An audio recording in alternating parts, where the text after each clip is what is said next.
반갑습니다. 우리 회원님이 질문을 해주셨습니다. 이러한 질문을 한번 살펴보겠습니다. 질문에 대한 답변을 드리기로 하죠. 어떤 질문인가 하면 그대로 한번 보겠습니다. 다짐이란 인위적 압력을 가해서 흙 속의 공기를 제거함으로써 전당 강도를 크게 만드는 시공법이라는 설명은 이해를 했는데요. 다짐의 궁극적 정의와는 다르게 다짐 효과는 함수비 관리로서 이루어진다는 부분이 좀 모순인 것 같았어요. 도리어 암밀히 함수비 관리를 함으로써 그 효과나 성질 등이 변화하는 것으로 봐야 하는 것 아닌가요?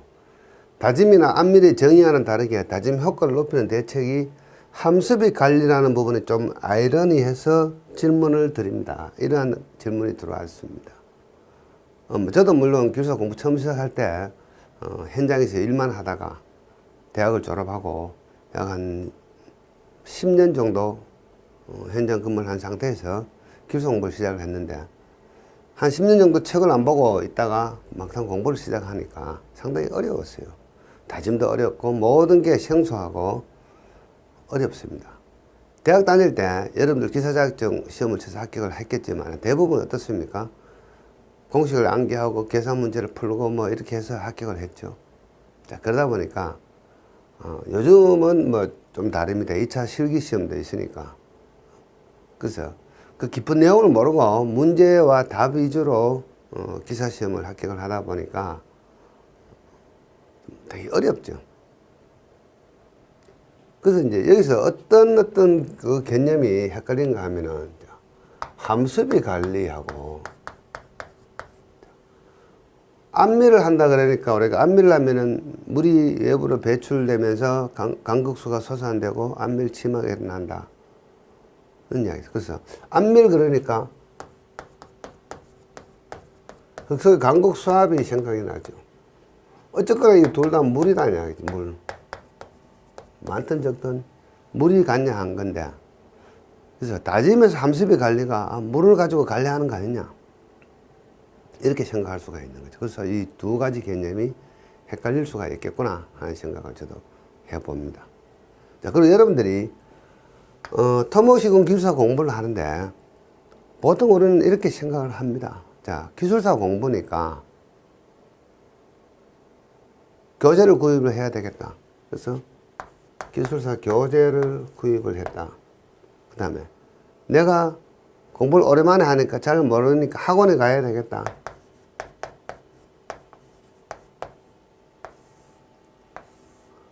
여기서 이제 어떤 교재를 선택해야 되는 건지 고민에 빠지고 어느 학원 가야 되는지가 고민에 빠지는 거죠. 당연히 학원에 가면 여러분들이 공부하는 데 상당한 도움이 되고 하기 때문에 비싼 수강료를 지불하고 학원 가는 거 아니겠습니까? 자, 그럼 학원 입장에서는 이 학원에 오는 강의 들으러 오는 수강생의 어떤 나이, 젊은 사람도 있고 그 다음에 연세가 많이 드신 분도 있고 그 다음에 어떤 직무, 시공사 근무를 하느냐 감리를 하느냐 설계사에 근무하느냐 뭐 공직에 있느냐 군인 신분이냐 이런 거 이런 직무가 어떻게 되느냐 그 다음에 경험 이 사람이 시공 경험이 많으냐 설계 경험이 많으냐 뭐 감리 경험이 많으냐 이런 거 그에 그 다음에 기타 어떤 능력 뭐 능력 그러면 좀 애매합니다만 뭐 IQ가 좋으냐 나쁘냐 암기를 잘하느냐 이해를 잘하느냐 개인의 특성이라고 이야기할게요. 개인의 특성 이것들이 뭐 다른 요소도 있겠지만 다 다르다는 이야기입니다. 그래서 이 다른 사람들이 한 곳에 모여 가지고 어떤 한 사람의 강사의 강의를 듣는다 이런 이야기. 또 이 강사도 나름의 이런 특성이 있습니다. 강사도 나이 또 언제 합격했느냐 저처럼 한 20년 가까이 되어가는 사람도 있겠죠. 합격한 지가. 자, 그러면은 이 강사도 제일 중요한 게 합격을 언제 했느냐 강사도 이거 마찬가지로 시공 경험이 있느냐 없느냐 직무가 어떤 직무를 가지고 있느냐 다 다르겠죠. 또 이 강사도 공부를 할 때 암기 방식으로 했느냐 이해 방식으로 했느냐 공부하는 스타일이 다 다릅니다. 강사들도 자, 그러면 강사는 강의를 할 때 어떻습니까? 저도 마찬가지지만 제가 했던 스타일대로 많이 합니다. 강사들도 자기가 공부했던 그 과정을 많이 이야기하죠. 합격했으니까. 틀린 거 아닙니다. 그렇지만은 이 강사가 이야기하는 모든 것을 받아들일 때 자기 나름대로 이러한 여건을 생각하면서 자기가 받아들여야 돼요. 자기 특성에 맞도록 공부를 해야 됩니다. 이제 저를 예를 들어 보면 저는 암기를 잘 못해요.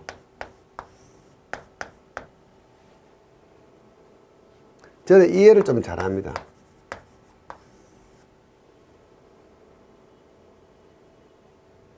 어떤 거 개념을 잘 파악할 수가 있어요. 암기는 잘 못하지만. 그래서 저는 암기보다는 이해나 개념 파악을 하게 되고, 제가 여러분들에게 강의를 하는 것도 주로 이런 위주로 많이 합니다. 저는 암기식 강의를 잘 안 합니다. 못합니다. 안 하는 게 아니고.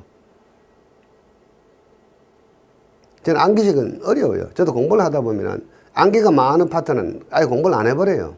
제가 합격할 때도 암기를 많이 해야 되는 귀찮은 파트는 아예 통째로 안 했습니다. 공부를. 자, 우리가 기술사 공부가 뭐 제1장 뭐 토공부터 해서 쭉 가다 보면 뭐 한 14개나 15개, 16개 챕터가 됩니다. 단원이 되죠. 그 중에 내가 자신 없는 단원은 통째로 안 해도 돼요. 다 할 필요는 없습니다. 뭐 그것만 문제 나오는 거 아니니까. 자, 콘크리트 문제 안 나오는 건 아닌데 지금까지 콘크리트 문제가 한 기출문제 출제 빈도가 한 50%, 60% 넘습니다. 콘크리트 통째로 안 하면 어떻게 되겠습니까? 콘크리트 문제가 1시간당 4교 시험 치니까 1시간당 한 문제나 두 문제만 나오면 나머지 네 문제 선택하면 되는 거 아닙니까? 콘크리트 자체를 선택 안 해버리면 되죠. 물론 운이 나빠가지고 콘크리트 문제가 많이 나오면 어떻게 됩니까? 떨어지는 거고. 그게 기술사 시험입니다. 그래서 여러분들이 자신 있고 경험치가 많은 파트는 조금 제대로 공부를 좀 하고, 자신 없는 파트는 아주 기본적인 문제가 있습니다. 꼭 공부해야 될 문제 몇 문제가 있어요. 그것만 하고 나머지는 포기하셔도 돼요. 그래서 충분히 기술사 합격하실 수가 있습니다. 물론 2차 면접 가면은 조금 애로사항은 있겠지만, 일단 1차 시험 통과하는 데는 전체 14단원 중에 2개 내지 3개 단원 통째로 공부를 안 했다고 해서 문제가 생기는 건 절대 아니다. 이렇게 생각하시면 되겠습니다. 저는 이제 이해를 잘하기 때문에 이해 위주로 많이 공부를 했고, 여러분들에게 정보 전달도 어떤 개념의 파악, 이해, 이론 위주로 많이 이야기를 합니다.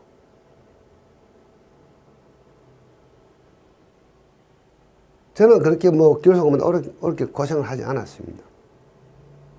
약 한 3개월 정도, 진짜입니다. 3개월 정도 공부를, 3개월 하는 것은 제가 본격적으로 기술사 공부를 덤벼가지고 학원에 등록하고 3개월 만에, 3개월도 안 걸렸습니다. 3개월 만에. 저희들 당시에는 2월 달에 시험을 쳤던 기억이 나는데, 2월 달 첫 시험, 학원 등록을 언제 했냐면은 11월 하순 정도 학원 등록을 해서 2월 달 시험, 2월 중순인가 정도 시험을 쳤는 것 같아요. 2월 5일인가 15일인가 모르겠어요. 약 한 3개월 이내에 바로 저는 합격을 했습니다. 저는 왜냐하면 이렇게 했기 때문에 이해 위주로 하고, 기차를 암기 같은 건 안 했어요. 자신이 없어서 안 했습니다. 근데 여러분들 암기에 자신 있으면 암기 위주로 공부를 하셔도 된다고 생각하시면 되겠습니다. 그때 저도 처음에 이러한 다짐이나 이러한 내용을 만나니까 상당히 어렵더라고요. 이해가 잘 안 되기도 하고, 다짐 이론이 상당히 어렵습니다. 쉬운 건 아닙니다. 그렇지만 여러분들은 이론 위주로, 자꾸 개념 위주로 자꾸 연습을 해보셔야 돼요. 자, 그래서 본격적으로 한번 말씀을 드려보겠습니다.